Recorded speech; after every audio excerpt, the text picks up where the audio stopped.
Y al cantar, abre los cielos y haz llover. Muestra tu gloria, te queremos ver. Y al adorarte, exaltarte, glorificarte.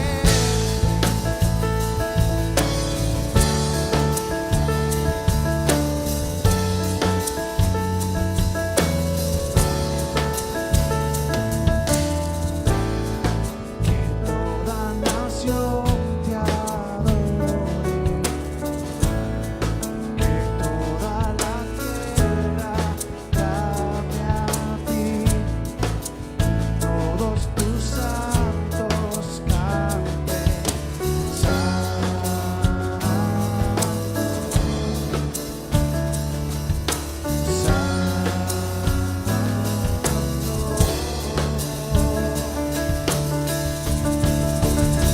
y al cantar, abre los cielos y haz llover.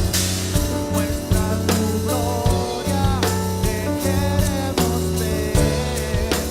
Y al adorarte, exaltarte, glorificarte. Abre los cielos y haz llover. Muestra tu gloria, te queremos ver. Y al adorarte, exaltarte,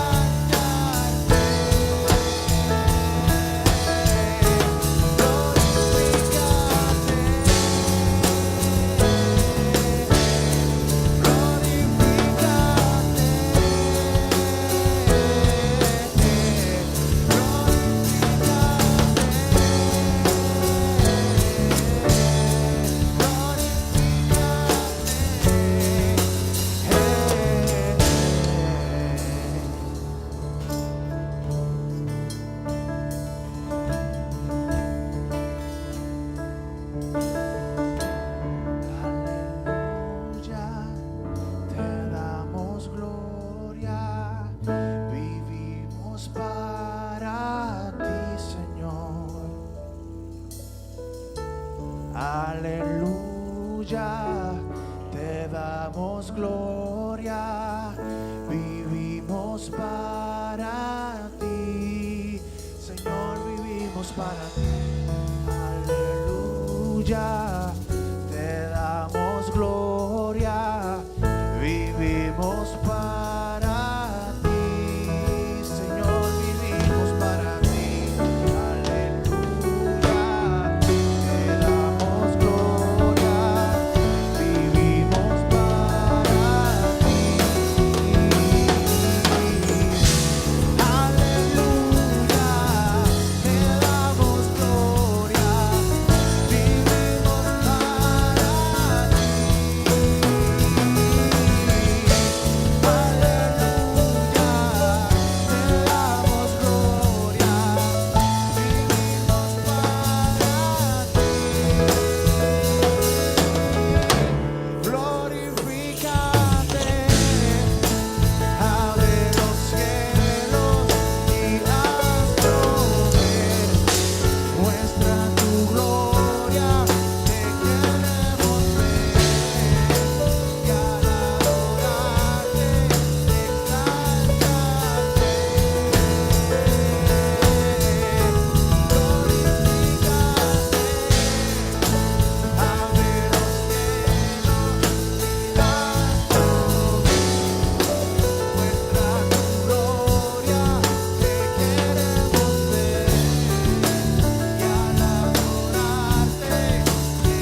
Venimos a glorificarte, Señor Jesús, en esta mañana. Aleluya, aleluya. Venimos a adorarte, Padre. Y dice su palabra que donde hay dos o más reunidos en su nombre, ahí está Él. Y esta mañana, antes de venir para acá, hablando con el Señor, dije que quisiera que realmente su espíritu se mueva en esta mañana. Y no es algo que solamente depende de mí, sino de usted clamar al Señor para que Él venga, porque no solamente yo, sino donde hay dos o más reunidos en su nombre, ahí está Él. Así que vamos a aprovechar esta mañana para clamar al Señor, diciendo que venga a este lugar, que llene este lugar, que cambie mi actitud hacia Él. Que tal vez no vinimos tal vez con la mejor actitud para alabarle al Señor, pero te invito a que ruegues, que le pidas al Señor para que venga acá en este momento y cambie tu forma, tu actitud. Amén.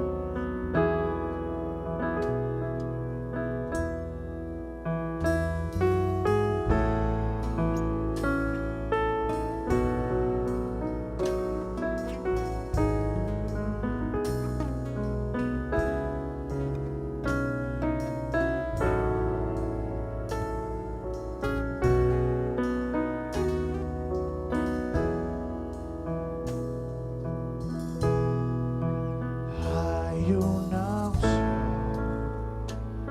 aquí cayendo sobre mí, llenándome, saciando mi sed. Hay una unción aquí cayendo sobre mí, llenándome, saciando mi sed. Mi espíritu y mi alma se están llenando con el poder de tu Espíritu Santo. Mi vida nunca más será igual. Mi espíritu y mi alma se están llenando con el poder de tu Espíritu Santo. Mi vida nunca será igual. Hay una unción aquí cayendo sobre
adoramos, Señor Jesús, te glorificamos, Padre. Alabanza, Señor, para ti. Gloria y honra para ti, Señor Jesús. Amén.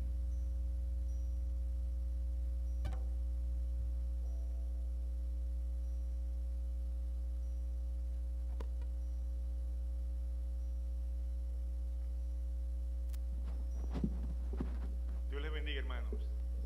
Tuve que poner al micrófono una protección.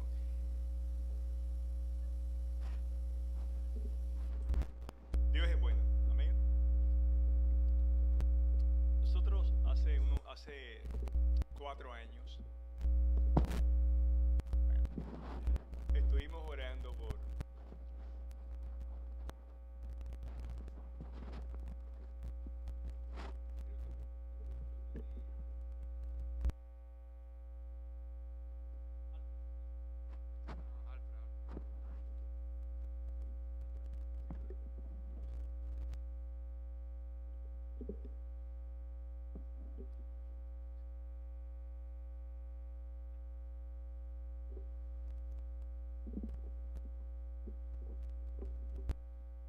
Dios le bendiga, hermanos.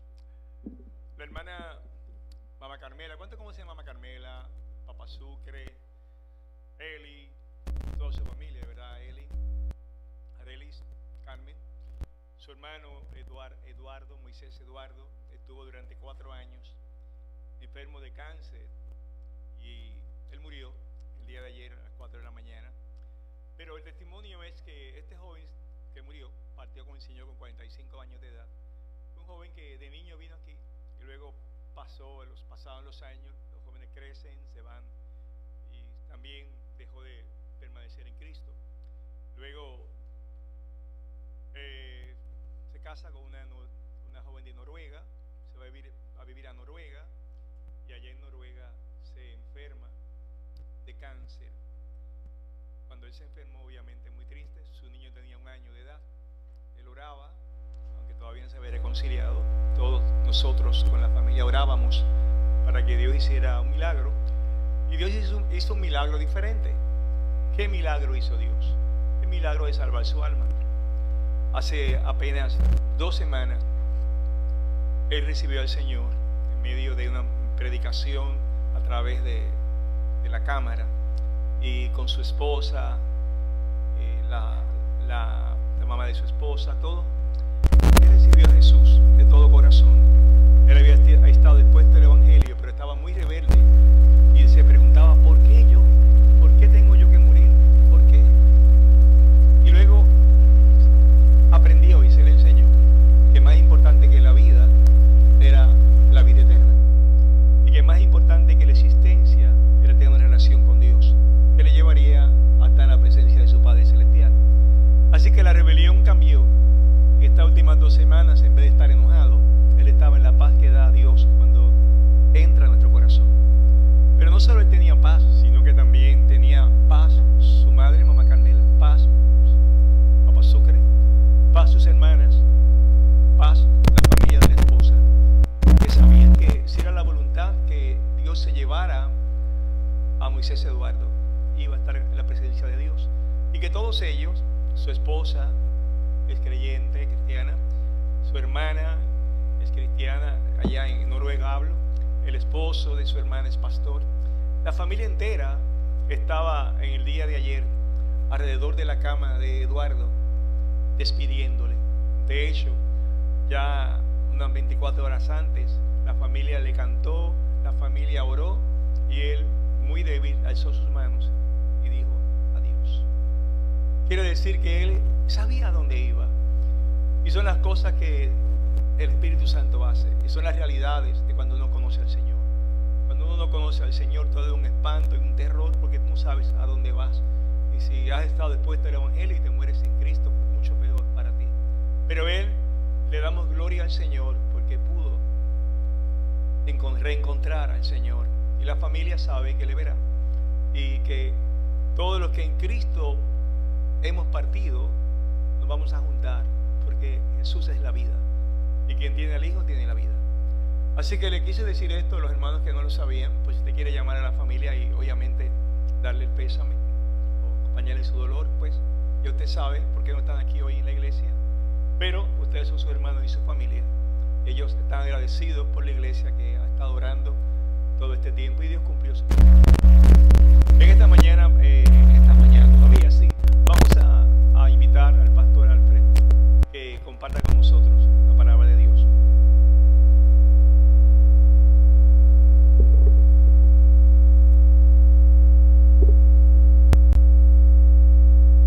Amén, gloria a Dios. Dios les bendiga, hermanos. Dios les bendiga más. Le damos muchas gracias a Dios por la vida de Eduardo, ¿verdad? Eso es realmente una historia que a mí me impacta, me llama mucho la atención.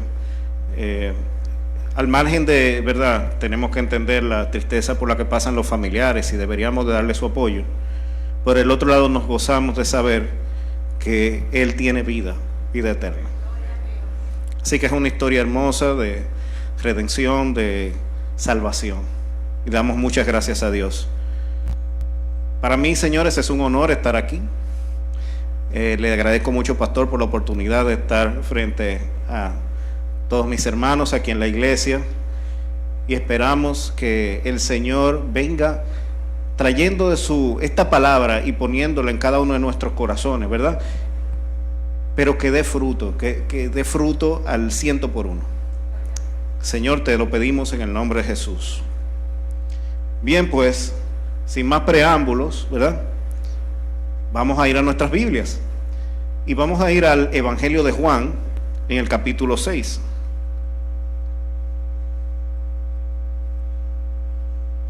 Evangelio de Juan, capítulo 6.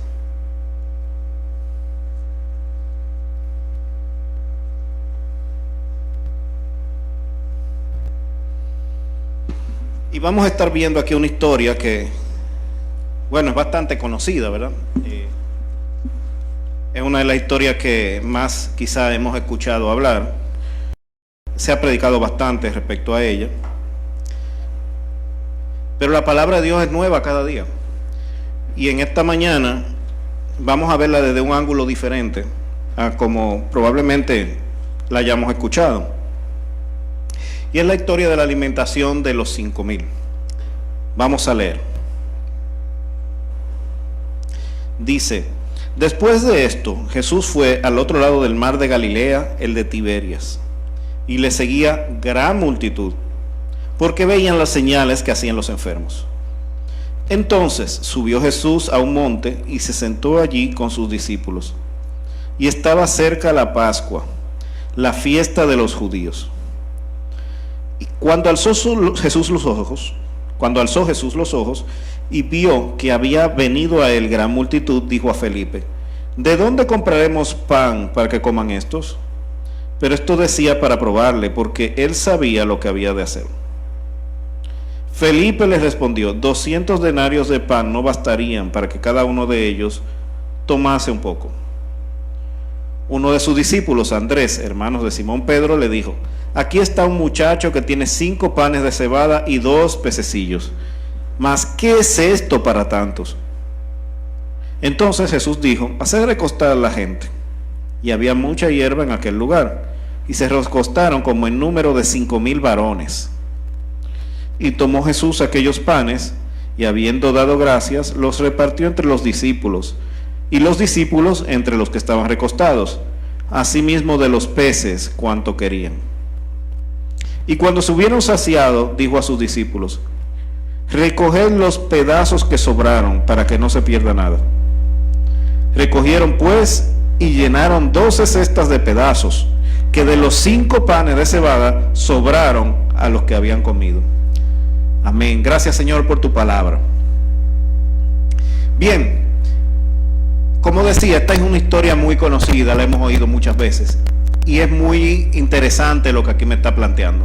Me presenta a Jesús frente a una multitud de 5,000 personas, pero tenemos que tomar en cuenta algo, que dice 5,000 varones.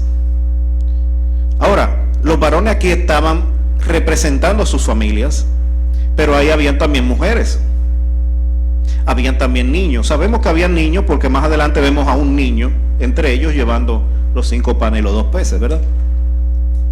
Entonces, estos 5,000 varones podían tener 1, 2, 3, 4, 5 esposas, porque era la costumbre, ¿verdad?, en esas tierras. De manera, claro, también podían haber algunos solteros, ¿verdad? Habían matrimonios sin hijos, todo eso era posible. Pero 5,000 personas no fue lo que le alimentó. Se estima que debió haber sido entre 8,000 y 15,000 personas en ese momento.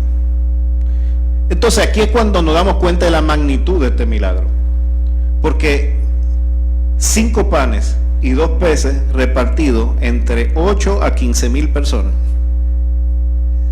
Y todavía más asombroso es conocer que sobraron 12 cestas al final, de sobrantes.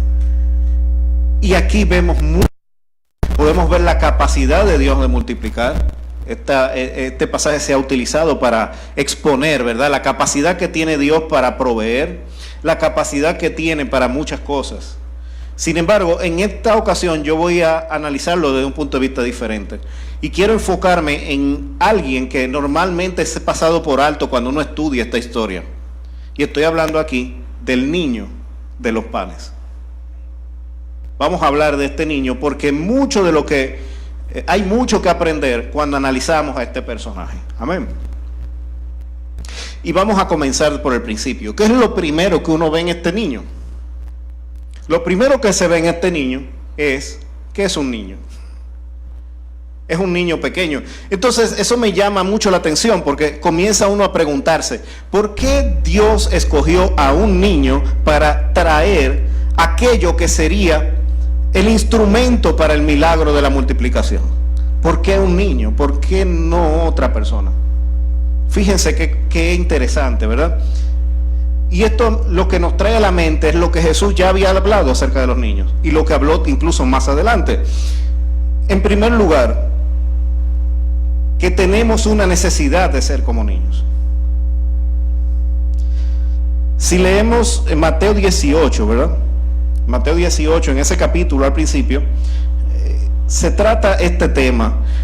Y leyendo Mateo 18:13 encontramos que dice: llamando Jesús a un niño, lo puso en medio de ellos y dijo: de cierto os digo que si no os volvéis y os hacéis como niños, no entraréis en el reino de los cielos. De aquí me está diciendo que tengo una necesidad de ser como un niño. ¿Por qué? Porque si no nos hacemos como niños, no entraremos en el reino de los cielos. Es una necesidad. Es necesario ser como niños. Pero no conforme a esto, me dice un poquito más adelante, voy a leer ahora Mateo 18, el 1 al 4, para que entendamos mejor el contexto. Dice: en aquel tiempo los discípulos vinieron a Jesús diciendo: ¿quién es el mayor en el reino de los cielos?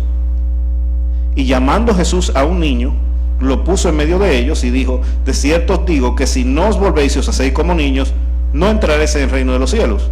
Así que cualquiera que se humille como este niño, ese es el mayor en el reino de los cielos. Lo que me quiere decir es que de qué tanto yo me humille como ese niño va a depender mi estatura en el reino de los cielos.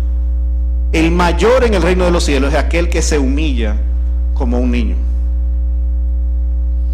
Pero además de eso me dice que quien recibe a un niño, recibe a Cristo. Porque al final dice: cualquiera que reciba en mi nombre a un niño como este, a mí me recibe, en Mateo 18:4. Y además de todo me dice también, ya un poco más adelante, en Mateo 11:25, que los misterios del reino de los cielos son revelados a los niños. Y leo: en aquel tiempo respondiendo Jesús dijo: te alabo, Padre, Señor del cielo y de la tierra, porque escondiste estas cosas de los sabios y de los entendidos y las revelaste a los niños. Es decir, que no es por el mucho estudio, no es el ser un erudito lo que me hace conocer el reino de los cielos. Y quiero que sepan que no me estoy oponiendo al estudio, todo lo contrario. Me encanta el estudio y estimulo mucho el estudio. Pero la erudición académica no es lo que me lleva a conocer a Dios y no es lo que me lleva a conocer los misterios del reino de los cielos, sino mi relación con Dios, mi conversación con Dios y lo que puedo recibir de parte de Dios directamente. Eso es lo que me lleva a conocer los misterios del reino de los cielos. Así que, si comenzamos a resumir, ¿verdad? Tenemos que ser como niños, porque sin Él no podemos entrar, sin esa actitud no podemos entrar al reino de los cielos. El mayor en el reino de los cielos es el que es como un niño, el que se humilla como un niño, más bien. El que recibe a un niño, recibe a Cristo, porque Cristo está en él. Y los misterios del reino de los cielos son revelados a aquellos que son como niños. Así que el ser como niño es algo muy importante en el reino de los cielos, es algo necesario, es algo que tenemos que conseguir, es algo que tenemos que hacer. Y ahora en este momento me imagino que la pregunta que pueden hacerse muchos de los que están presentes y que quizás deberían hacerse también es: entiendo su importancia, pero ¿cómo hago para ser como un niño? Entiendo que es realmente importante, pero ¿qué significa ser un niño? Ser como niño significa tener una actitud de niño, aunque uno es un adulto. Significa desprenderse en primer lugar de toda malicia. Es decir, esa premeditación que se hace antes de hacer el mal, porque los niños pueden actuar mal. Claro que sí, los niños actúan mal muchas veces, pero uno no encuentra en ellos esa malicia, esa maldad antes de hacer las cosas. Ellos no están premeditando, déjame yo hacer esto para conseguir lo otro, y entonces eso lo hacen los adultos. Es algo que nosotros aprendemos con el tiempo, es algo que se desarrolla en el carácter, ese tipo de malicia. Lo segundo que tienen los niños además es dependencia. Los niños no están preocupados por lo que van a comer. Al contrario, a algunos hay que obligarlo a comer. Pero ellos no están preocupados por lo que van a comer. Eso no es una preocupación para ellos. Ellos simplemente van y abren la nevera, o van y se sientan en la mesa. Ellos no se preocupan por quién lo va a cocinar. Ellos no se preocupan por los ingredientes, no se preocupan por si hay suficiente. Ellos solamente se sientan y comen cuando tengan que sentarse, y cuando acaban se paran. Esa misma actitud nosotros debemos de tener con respecto de Dios. Pero ¿por qué ellos actúan así? Porque eso no es algo que le compete. Ellos no están pensando en el mundo, ellos no les pasa por la mente. Ellos solamente saben que su papá tiene que proveerle. Ellos saben que tienen necesidades y ellos saben que le da hambre. Ellos sienten el hambre. Sin embargo, cuando sienten hambre, ¿qué hacen? Mami, yo quiero comida. Mami, tengo hambre. Papi, tengo hambre. Eso es lo que hacen. Ellos van a su padre para que les supla. Y esa misma actitud nosotros deberíamos de tener. Es decir, no preocuparnos por de dónde ni cómo va a salir aquello que vamos a tener. No preocuparnos si tendremos mañana o no tendremos. Pero si lo necesitamos, decirle: papá, necesito esto, necesito lo otro, y quedarme tranquilo esperando a que mi papá me lo supla. Eso significa ser como niño. Ser como niño también significa una actitud de mansedumbre, porque los niños tienen una actitud de mansedumbre. Y ustedes me dirán: bueno, yo conozco muchos niños que no son nada mansos.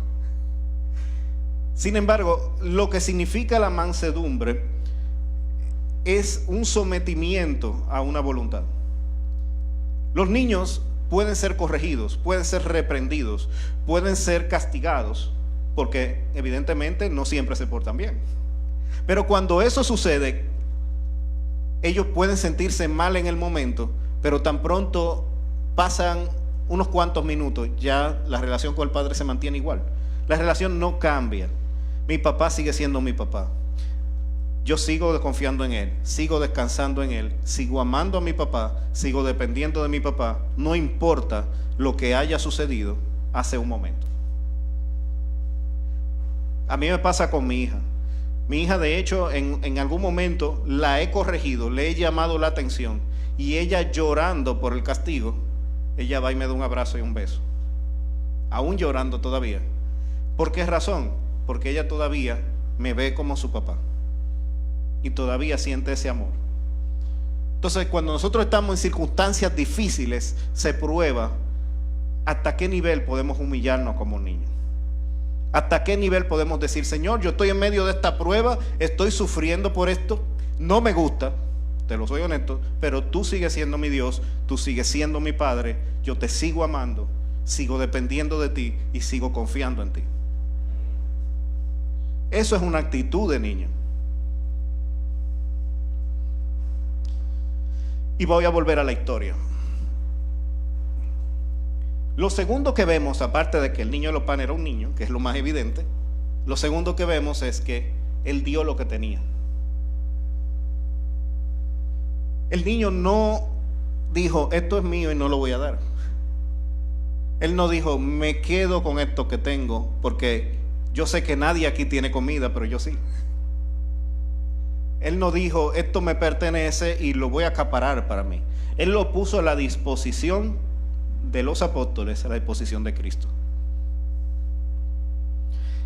Y esa es una actitud que nosotros también deberíamos de tener. La iglesia primitiva, estoy hablando de la iglesia del primer siglo, se caracterizó por una tendencia a dar, a desprenderse, a dar de lo que se tiene.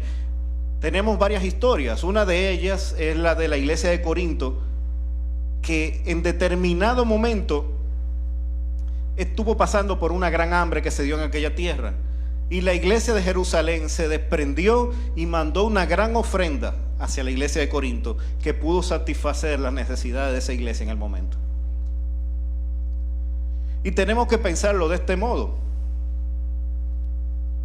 porque es importante la generosidad. Nosotros también tenemos que aprender a desprendernos de esa manera de lo que tenemos, de lo que poseemos. Es importante la generosidad. Veámoslo así.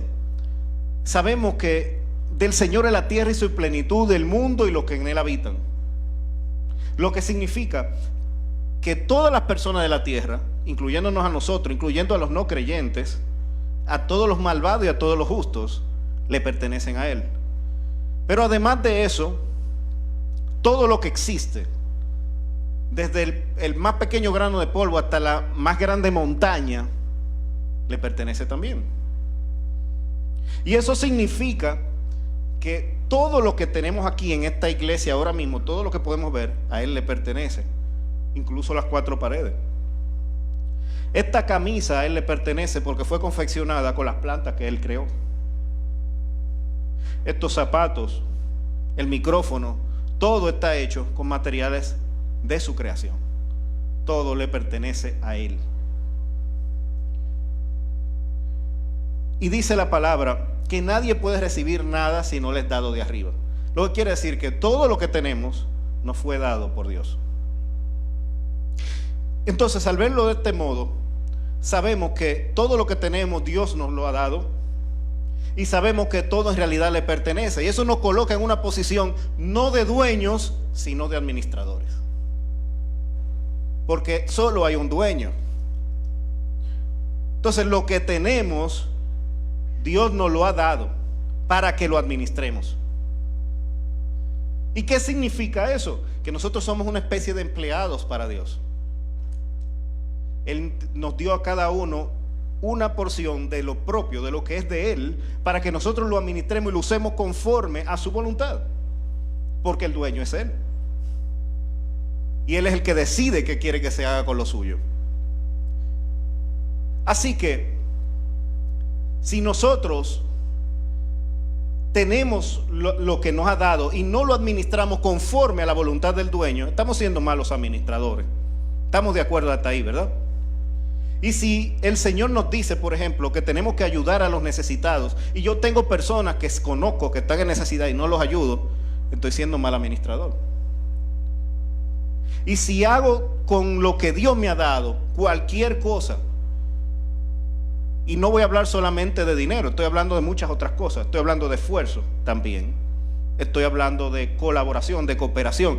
Hay personas en necesidad, hay personas que están ahora mismo esperando por una ayuda, y Dios te dice, eso que tú tienes es mío, y yo quisiera que tú ayudaras a las personas con eso. Y nosotros decimos, no lo haré. Estamos siendo malos administradores.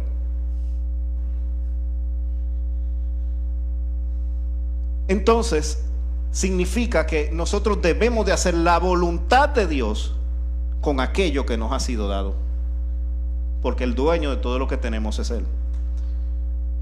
Ahora, somos empleados, ciertamente, pero es llamativa también la actitud que tiene Dios con respecto de nosotros y de nuestro trabajo de administración, porque Él es el dueño, nosotros somos sus empleados, nosotros le pertenecemos y todo lo que tenemos también le pertenece. Pero a Él le place recomplacernos también, le place recompensarnos por nuestro buen desempeño. Y Él dice que al que da, recibe. Él dice también que el que mucho tiene, mucho se le dará, recordando la parábola de los talentos. Entonces todo esto me lleva a esta posición en la que nosotros no tenemos nada. Nos entregaron algo y nos dijeron, haz esto con eso, y después de que lo hagas te voy a recompensar. No porque nos lo merezcamos en sí, sino porque Él es bueno y generoso. Así que en su propia voluntad Él ha puesto el ejemplo de su generosidad al enseñarnos también esa parte. Gloria al Señor. Y voy a volver otra vez a la historia, hablando del niño de los panes. Una cosa además que vemos, además de que evidentemente era un niño y que, bueno, dio lo que tenía, es que Él no vio en poca cosa lo que Él dio. ¿No se han puesto a pensar en eso? Porque el problema que había era que había que alimentar alrededor de 15,000 personas, y este niño se apareció con 5 panes y 2 peces. Y cualquiera diría, pero esa miseria, pero dime, y esta cosita, o sea, tú sabes lo que estamos hablando aquí. Aquí necesitamos son furgones de comida. 5 panes y 2 peces vino Él a traer. Y la realidad es que cualquiera de nosotros quizá hubiera pensado eso. Bueno, es que yo puedo hacer esto, pero que yo tengo es tan pequeño que imagínense. Y nos cohibimos y no lo hacemos, no colaboramos, no cooperamos, porque comenzamos a ver la situación como muy grande para lo poco que podemos hacer. Es como poner una gota al océano y decimos, esto es muy poco. Y comenzamos a cohibirnos y a verlo de esta manera. Y realmente es muy poco. O sea, vamos a ser honestos, las matemáticas no fallan. 5 panes y 2 peces es poco para 15,000 personas. Abrumadoramente poco. Sin embargo, este niño no lo vio así. Para él no era poco lo que Él había dado. ¿Y por qué Él lo vio así? Les digo por qué. Porque era un niño.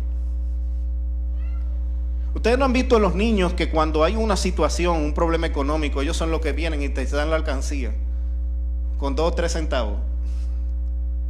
Y tú sabes que 2 o 3 centavos no es nada para la deuda, pero lo dan. Los niños son así. Los niños no piensan en si es poco o es mucho, ellos solo dan lo que tienen. Nosotros los adultos somos los que le decimos, ay, mi hijo, gracias, pero es que eso es muy poco. Y le enseñamos que realmente es poco.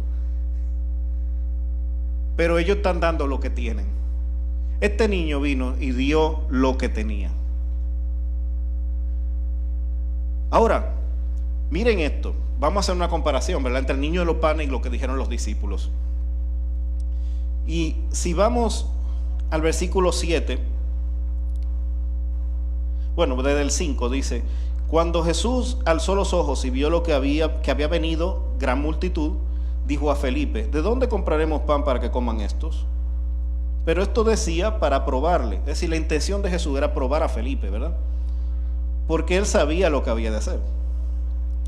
Felipe le respondió, 200 denarios de pan no bastarían para que cada uno de ellos tomase un poco. Es decir, ¿cuál fue la actitud de Felipe? Él estaba pensando en denarios de pan. ¿Y qué es un denario? Un denario es el pago por un día de trabajo. Dicho de otro modo, Felipe estaba calculando cuántos días de trabajo habría que conseguir para lograr comprar suficiente pan para esta gente. Y él decía, no daban. 200 era poco. O sea que él estaba diciendo 200 y todavía falta. ¿Qué es lo que hizo Felipe entonces? Felipe se enfocó en trabajo. ¿Qué hay que hacer para resolver el problema? En lo que hay que hacer. Se enfocó en lo que él podía hacer, en cómo él debía trabajar para poder resolver este problema. Ese fue el enfoque de Felipe. Es llamativo que el nombre Felipe significa guerrero, y a veces nosotros actuamos de esa manera. Nosotros tomamos la guerra como para nosotros y decimos, nosotros somos los que vamos a resolver este problema. ¿Y cómo lo hacemos? Y comenzamos a pensar y a calcular y a decir, bueno, si hago esto, si hago lo otro, y comienzo a tratar de esforzarme. Pero Felipe se encontró con que esta tarea era titánica. Él calculaba que 200 días de trabajo no alcanzaban. ¿Cómo le damos de comer a toda esta gente? Esa era la pregunta de Felipe. ¿Cómo hago? ¿De dónde saco ahora para darle a toda esta gente? Y nosotros actuamos así también. Nos enfocamos en lo que yo debo de hacer, en lo que tengo que alcanzar, en lo que tengo que lograr, en lugar de enfocarme en aquel que puede suplir. Y del mismo modo tenemos a Andrés. En el verso 9, ¿qué pasó con Andrés? Voy a leer desde el 8 mejor. Uno de sus discípulos, Andrés, hermano de Simón Pedro, le dijo: aquí está un muchacho que tiene 5 panes de cebada y 2 pececillos. ¿Mas qué es esto para tantos? Fíjense en algo. Quien consiguió al niño fue Andrés. Entonces, Andrés, ¿cuál fue su actitud? Cuando Jesús dijo, tenemos que darle de comer a estas personas, Andrés entonces dice, déjame ver de dónde lo saco. Y comienza a mirar alrededor y encuentra a este niño. Es llamativo que Andrés significa hombre, de la palabra andros en griego.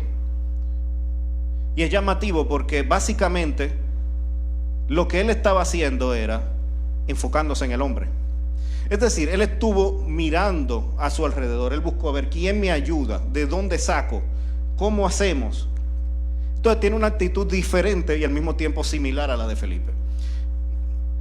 Diferente porque Felipe se enfocó en sí mismo, en sus fuerzas, y se encontró incapaz. Luego Andrés se enfocó en el entorno. ¿Quién me ayuda? ¿De dónde saco? Y su conclusión fue similar, porque al final dijo, ¿qué es esto para tantos?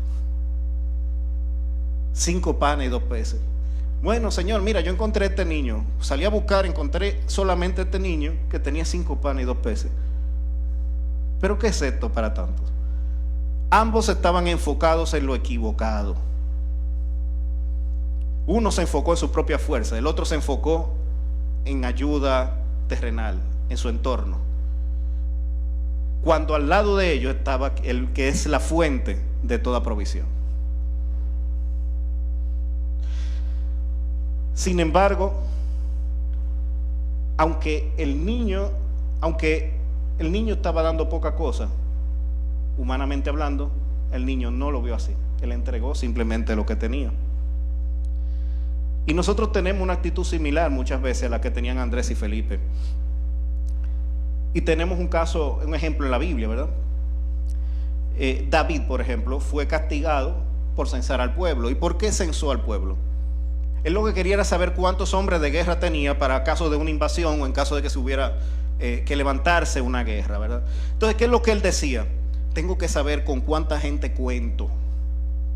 Cuando David llegó al trono, porque Dios fue que lo puso ahí, y no hubo una sola batalla que librara, que no ganara, si no fue por la voluntad de Dios en su vida.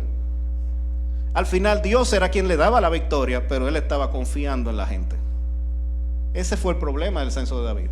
El problema no es contar o no contar, es la actitud del corazón de David. Y así también nosotros miramos demasiado la calidad y la cantidad de nuestros recursos. ¿Qué tan buenos son o qué tanto tenemos? Ese es nuestro enfoque. El niño de los panes y los peces dio 5 panes y 2 peces, porque era lo que había y debía ser suficiente. Ahora les voy a contar, yo conozco a una persona que en estos días me estuvo hablando. Él tiene algunos problemas y necesita cambiar de trabajo urgentemente porque está trabajando 14 horas diarias. Y él mismo dice, bueno, yo le digo, mira, yo voy a orar por eso. Y me dice él, bueno, están abriendo una vacante, vamos a ver si se da. Y yo le digo, espérate, mira, vamos a aterrizar un poco las cosas. Si se abre la vacante o no se abre es irrelevante. Dios es el que tiene la última palabra. Porque se abra o no se abra, te lo dan si Dios quiere. Y no se abre y Él la abre, o te busca otra solución. Eso no es importante. Significa que la respuesta a los problemas que tienes ahora mismo es orar. Confiar en Dios. Y es que tenemos esa situación. Nosotros ponemos a Dios, sabemos que es nuestro proveedor, pero nuestra actitud regularmente es, primero, tratar de resolver nosotros, como hace Felipe. Segundo, tratar de ver quién me echa una mano. Y cuando ya todo falla, entonces yo digo, Señor, ayúdame. Sin embargo, lo ideal fuera que nosotros pusiéramos a Dios como nuestro suplidor. Como un hijo, como un niño se comporta ante un papá y le diga, Señor, tengo este problema, resuelve. Esa debería ser nuestra actitud. Esa debería ser nuestra actitud. Ahora, quiero que tomemos en cuenta algo también interesante de la historia. Si observamos la oración de Jesús en el versículo 11, ¿qué fue lo que él hizo? Dice, y tomó Jesús aquellos panes, y habiendo dado gracias, los repartió entre los discípulos, y los discípulos entre los que estaban recostados, así mismo de los peces cuanto querían. ¿Qué fue lo que él hizo? Él no oró diciendo, Señor, multiplica estos panes. Señor, multiplica estos peces. Él no tomó barro y hizo, no. Solamente dio gracias y repartió. ¿Y por qué esta actitud? ¿Por qué lo hizo de esta manera el Señor? Porque Él no tenía que hacer ningún milagro. Él entendía que si habían 5 panes y 2 peces, 5 panes y 2 peces tenían que dar para la gente que había ahí. Porque eso era lo que Dios había provisto. Él dio gracias por lo que tenía y simplemente lo repartió. El milagro ya estaba hecho de antemano, porque Dios había provisto.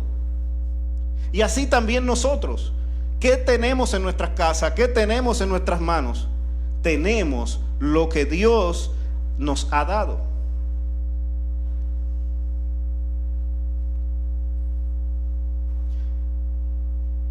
Es llamativo algunas cosas también en la historia. Y vamos a verlo. La última cosa que me resulta evidente aquí en la historia. Y es que el niño trajo 5 panes y 2 peces. Lo primero que dijimos es que era como un niño, ¿verdad? Era un niño. Fue un niño escogido. Segundo, que este niño dio lo que tenía. Tercero, que no vio en poca cosa lo que había. Y ahora por cuarto, dio 5 panes y 2 peces. ¿Y qué tiene esto de especial? Es llamativo porque justamente lo que él está entregando es simbólico. Porque el pan representa la palabra de Dios y los peces representan el evangelismo. El 5 representa el ministerio, trabajo en la obra. Y el 2 representa testimonio. Así que 5 panes, el ministerio de la palabra de Dios. 2 pescados, el testimonio y evangelismo. Y esencialmente él lo que está dando es una instrucción a la iglesia, un mensaje, ¿verdad? De que la clave para predicar la palabra de Dios, para evangelizar, no está ni en mis fuerzas, ni en mi entorno, sino en ponerlo en las manos del Señor. Y Él se encarga de repartir y multiplicar. Esa es la clave. Ahora, y con esto voy a finalizar. En esta mañana yo quisiera que todas las personas que estemos aquí entendamos lo siguiente. Lo que tenemos no es poco. Lo que tenemos es lo que Dios nos ha dado. Lo que Dios nos ha dado, si nos lo ha dado, es porque es suficiente para lo que tenemos hoy. Tenemos que confiar en que lo que tenemos es suficiente para el día de hoy. El maná se daba día a día y si se guardaba, se pudría. Cada día Dios dará lo que hace falta. Y si ahora mismo no tenemos lo que hace falta, entonces nos será provisto. Del mismo modo que ese niño trajo los 5 panes y los 2 peces para ser multiplicado.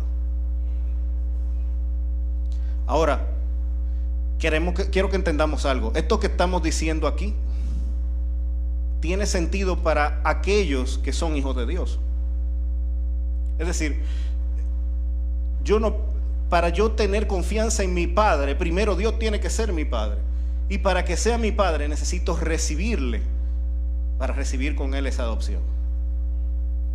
Así que si en esta mañana hay alguna persona que quiera hacer una oración pidiéndole a Dios, si no la ha hecho, ¿verdad?, que venga a su corazón, a Jesucristo, que venga y more en su vida, en su corazón, que le diga: Señor, sí, yo quiero tener esa provisión tuya, yo quiero tener esa relación contigo, sí, Señor, yo quiero eso para mi vida. Levante su mano y oraremos por él.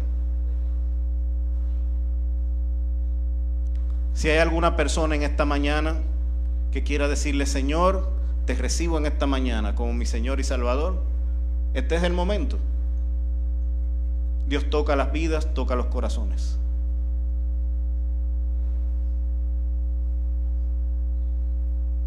Gloria al Señor. Somos todos creyentes aquí, somos todos hijos de Dios. Gloria al Señor. Me gozo porque he estado hablando en esta mañana a hijos del reino, a personas que retienen esa bendición que le ha sido impartida en esta mañana. Pues con eso yo concluyo. Dios les bendiga, mis hermanos.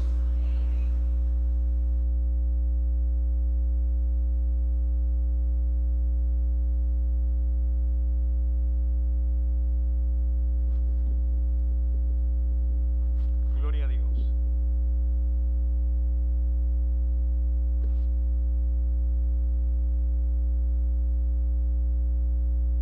Dios nos ha hablado en esta tarde, ¿verdad, hermanos?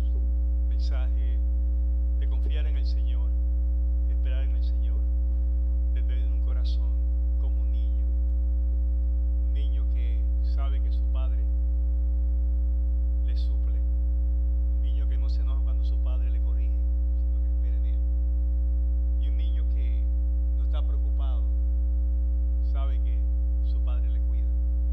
Le damos gracias al Señor por acordarnos esas cosas, de saber que lo que tenemos es suficiente. Dios nos da para cada día, como Él hablaba del maná. Damos gracias a Dios por esta ya tarde y por ustedes por haber estado juntos en la familia de Dios.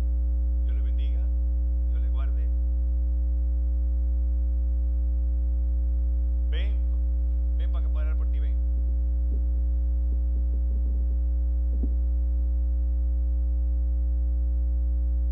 Vamos a orar por Ami, que cumpleaños. Amba, pase para acá, amba.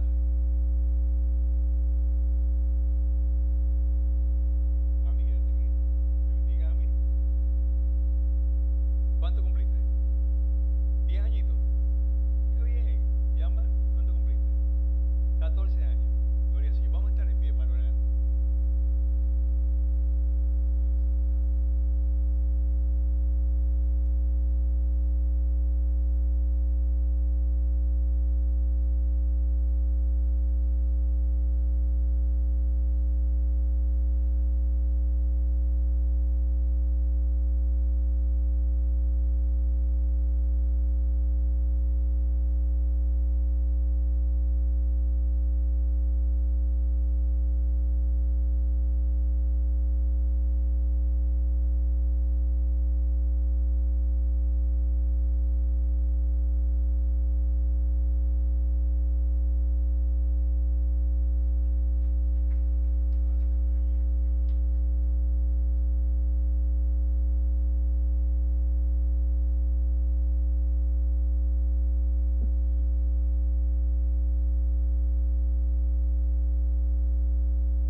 Yo me quiero que me oiga como los niños.